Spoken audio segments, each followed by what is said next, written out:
Now, if you're like me, you may absolutely adore the Cane Corso. Now, as a canine behaviourist, I have the skill and experience in being able to raise and train perfect Cane Corsos, and I've helped thousands of people do the same thing. But you might be asking, if you're a first-time owner, are they a good fit for you? Well, in today's video, I want to do a bit of a deep dive into the topic of, are Cane Corsos good for first-time owners? The first thing to note when addressing such a loaded question as this is that first-time owners are not a monolith.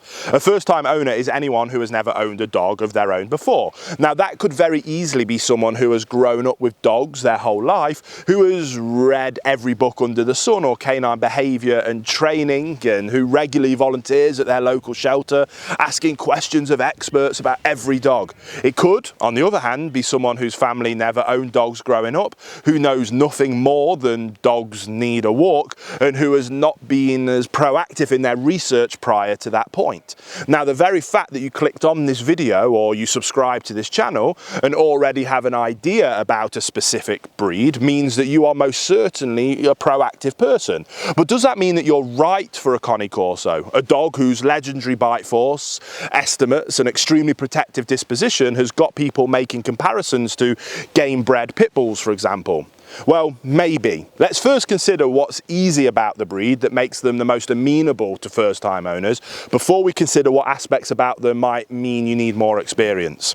Now, the first thing is that they are easy to groom. Because of their short, low-shedding coats, their general cleanliness, and the fact that they most frequently come in black, you don't need a PhD in groomology to keep a Corso looking handsome in its healthy skin.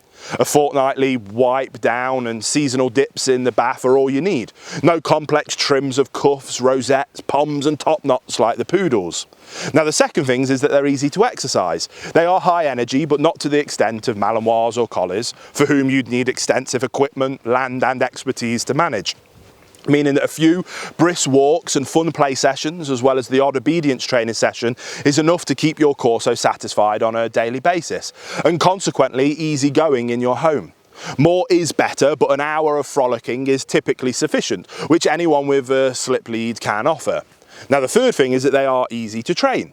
Corsos are incredibly intelligent, hard-working and eager to please the people they love and respect, meaning that you don't have to be an expert in obedience training to teach them the fundamentals of sit, stay, break and recall, as well as loose lead walking. Socialisation and manners training may be a little more tricky, but you can trick train a Corso with even a basic understanding. So there's three things about the Corso that make them pretty suitable for beginners. But now let's look at why experience is necessary for ownership. The first one being they are protective extremely. Anyone who isn't familiar with protective dog breeds, either through ownerships or association, is probably ill-equipped, both in terms of skill and the emotional resilience to take on such an intense protector as the Corso. Their protectiveness is typically mistaken for aggression, and this instills fear in people, which rebounds onto the dog, meaning that situations escalate quickly and are not handled appropriately.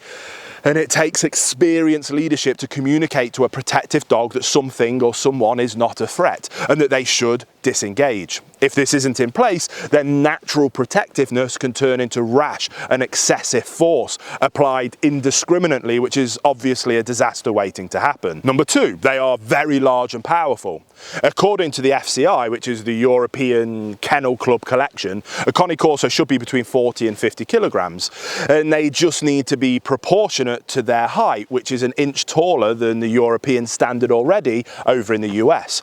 Regardless, they are very large dogs with phenomenal muscularity, athleticism and drive, meaning that if you don't have loose lead training down to a fine art, you're looking at a potential serious injury just from walking them. And that's before we even get to teaching manners to a dominant breed like this to help them prevent them jumping up. The third thing is that they have a stigma attached, and that demands an experienced and knowledgeable handler for these dogs is that the general population, and I would argue unfairly, believe that Corsos are dangerous and aggressive dogs. Someone who is experienced can raise a stellar example of the breed. Someone who is knowledgeable can be an advocate for these glorious animals. Someone who's brand new is more likely to contribute to this negative stigma. So there's 3 reasons that a Corso is suitable for a first-time owner and 3 reasons why they're not suitable.